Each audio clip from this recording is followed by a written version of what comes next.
All right, part 2 of the anxious avoidant dynamic. Now we're getting to stage 3 of the relationship between the anxious and avoidant, and this is where both people are heavily triggered. But because neither person really understands their attachment style or understands the deeper meanings to why these things are happening, all each person is feeling on the surface is just triggers, overwhelm, emotions, feelings, wanting to escape how they feel. The anxious person is going to try to escape how they're feeling by getting more reassurance from the avoidant. The avoidant is going to try to escape how they're feeling by getting some type of dopamine from outside sources. This is where a lot of protest behavior comes into play. So the avoidance protest behavior is that they're going to essentially kind of flip this switch into not really caring anymore because they feel so overwhelmed and they are so afraid of conflict that they really don't know how to address things with the anxious person anymore, because the anxious person tends to be very reactive and emotional, which is extremely triggering to the avoidant. So the avoidance protest behavior is that they are going to start taking space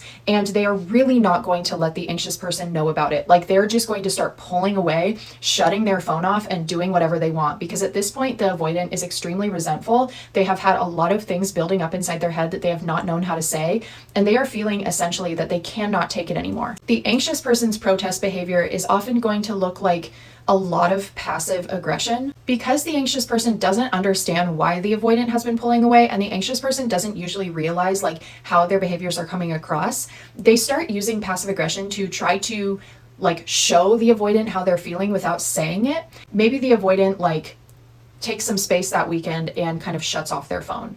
So the anxious person might send them a text being like, "Oh, I see you fell asleep again," and then sending like a thumbs up emoji, which at some point the avoidant is going to read that and be like, "Fuck this shit," which is essentially going to make the avoidant want to stay away even more because now they feel like the anxious person is mad at them and they really, really don't like conflict. Another protest behavior from both people is like cutting remarks. This stems from essentially both people being extremely resentful, not having their needs met, kind of going below the belt because they have become extremely reactionary. So maybe the anxious person comes to the avoidant and is like, "You're not attracted to me, you never want to have sex with me anymore, like why don't you just go watch your porn like you do every night?" And the avoidant might say something like, "At least when I watch porn, I don't have someone nagging me all the time." At this point in the relationship, things are essentially doomed because, and this is why couples counseling is so beneficial in the beginning before a lot of these huge hurdles start happening, because when you have people with insecure attachment, a lot of times what the people end up having conflict over are very surface things when really they should be discussing the deeper levels of what's going on. But if you have insecure attachment, you have a hard time accessing what is actually really going on underneath. But they don't really have access to that a lot of times. And so they end up having conflict over very small things that don't matter. So then what ends up happening at this last stage of the relationship is that the anxious person is just like a debilitated, crippled mess. They have probably neglected a lot of things in their own life. And even if they're desperately trying to maintain their independence, they're having a very hard time because they are fixated on the relationship and trying to make things go back to how they were in the beginning, but they don't really understand what is realistically happening. And the anxious person keeps trying harder and harder to gain the avoidance approval or make something work. And they're taking everything very personally. The avoidant is at the phase where they see how crippled the anxious person is, and there's a lot going on in the avoidant's mind.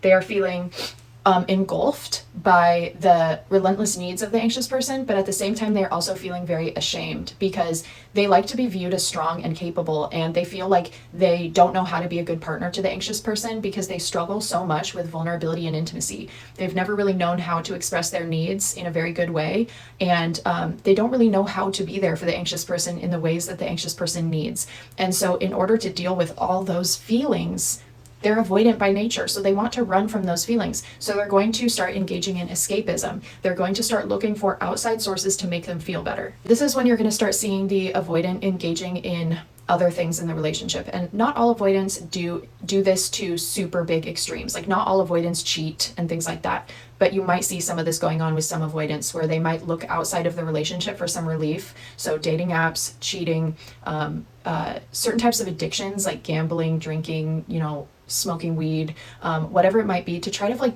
temporarily make themselves feel better because they feel so overwhelmed and they don't know how to communicate that to the anxious person. And so they're just doing whatever they can to try to feel better. For my ex, he started like sports betting, like addictively at the end of our relationship, and I was like, why is he doing this? You will also see them at this point in time, and a little bit before that too, slowing down with like the intimacy sex aspect, and it might get to the point where you guys are having no sex at all, and the avoidant is often engaging in a lot of porn usage, because the avoidant really struggles with like deep, vulnerable connection. That's really hard for them, and it gives them this pressured, obligated feeling that is super difficult. Sex for them is more like a stress release. It's more like a kind of dopamine seeking activity.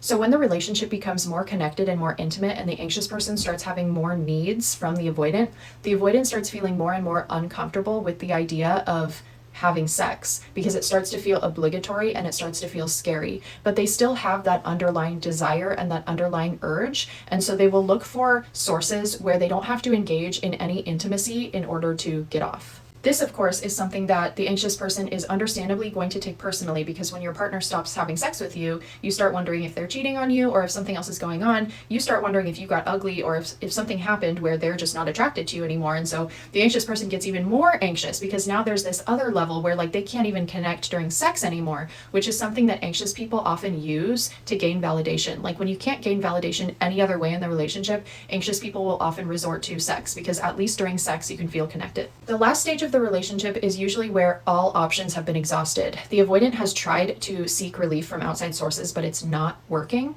Or the anxious person is so incredibly anxious that they can't take it anymore. So at this point, one of those people is going to end the relationship. Oftentimes it's going to be the avoidant, because anxious people tend to hang on through it all.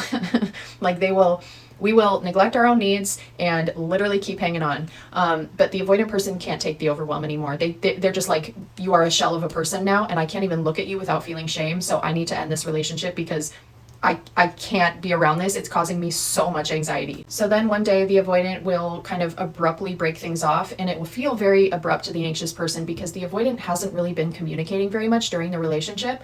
But if you look back on the relationship in a realistic lens, in the way I'm talking about it through these videos, I bet you can see the way that everything started crumbling brick by brick, and it wasn't as abrupt as maybe you thought it was. Now, in part 3, I will discuss what happens after the relationship ends, and if the avoidant ever comes back, or why they would come back, why they watch your stories, things like that.